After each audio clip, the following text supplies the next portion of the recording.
O quinto e último equívoco que eu gostaria de dividir com você, que aconteceu comigo na minha época de supervisor, foi não dominar o método de análise e solução de problemas, pessoal. Então, não basta simplesmente a gente saber quais são os problemas que são mais crônicos, a gente priorizar os problemas, a gente muitas vezes pedir ajuda, delegar um projeto da nossa área para as áreas de suporte, mas a gente não conhecer um método de análise e solução de problemas. Então, pessoal, no canal tá cheio aí de método. O episódio número 21, ele trata de PDCA, um ciclo PDCA, na qual você pode estudar e olhar esse episódio para que você possa solucionar os seus problemas com mais assertividade, passo a passo. Então, a grande dica que eu te dou, pessoal, é estude, escolha um método e se aprofunde. Quanto mais você utilizar um método passo a passo, sem passar, sem pular etapas, desde os fundamentos básicos, você vai dominar cada vez mais um método de análise e solução de problemas. Um método é o caminho para você atingir uma meta. Então, eu no início eu tinha um pouco de dificuldade. Quando a gente não domina um método, a gente acaba agindo muito superficialmente para os problemas. Então, a gente acaba agindo mais aí no efeito do que na causa. E se a gente não entender a causa raiz dos problemas, os problemas voltam. Então, domine o método, pessoal.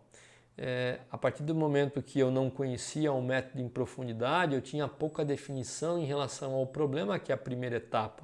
Eu não conseguia estratificar os problemas e tratar aí um problema, um extrato mais significativo, onde eu conseguia ter um foco maior. Eu não sabia esse conceito de estratificação de problemas. Eu não sabia coletar dados, eu não tinha aí um plano básico de coletar os dados na produção, que é muito importante. Eu não sabia muitas vezes analisar a variabilidade da média, eu só tomava a decisão em cima de média, mas eu não entendia o conceito de variabilidade daqueles dados que eu estou pegando. Eu ia simplesmente lá e pegava um ponto médio. Então, entender um pouco aí de variabilidade, desvio padrão, de tendência é muito interessante. Eu tinha muita dificuldade em validar aquela causa raiz. A gente pegava lá no Ishikawa alguns fatores, dava uma solução e achava muitas vezes que aquela coisa solucionava, mas a gente não tinha aquela comprovação mais específica se aquela solução sobre aquela causa tinha realmente resolvido o problema. Isso são aqueles principais problemas quando a gente não domina o método, e a gente acaba sendo pouco profundo na análise das causas e agindo muito mais no efeito. E principalmente no final eu penava muito porque a gente não tinha aquela fase de controle para que nós pudéssemos manter a solução. Então, se você não tem uma fase de controle de fechamento do PDCA ou do DMAIC, você realmente não consegue segurar a causa raiz do problema, porque a solução ela acaba se dissipando ao longo do tempo. Tá? Então, aí são os principais problemas que eu relatei aí que aconteceram comigo quando eu não dominava o método. Então, o que eu sugiro a você, pessoal? Comece dominando o método. Eu acho que a princípio, para você começar a aquecer, domine o PDCA. Entenda um pouco mais em profundidade.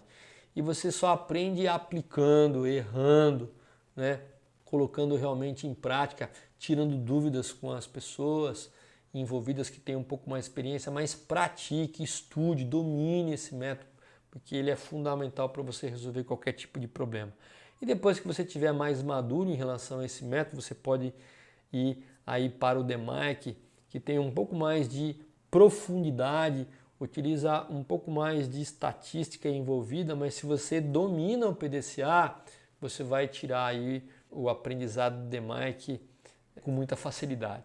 Mas eu sugiro que você começar por alguma coisa, e o PDCA é um método bacana. Então, volto a falar, se você quiser estudá-lo aí, veja aí o episódio 21, que está na nossa playlist, que você vai realmente começar a estudar e dominar um pouco mais esses problemas e evitar aí esses 5 erros que eu cometi e que eu gostaria que você não cometesse. E aquilo, né? A repetição faz o mestre. Quanto mais você utilizar, quanto mais você colocar em prática, mais você vai acertar, você vai errar e nesse movimento você vai se aperfeiçoar cada vez mais.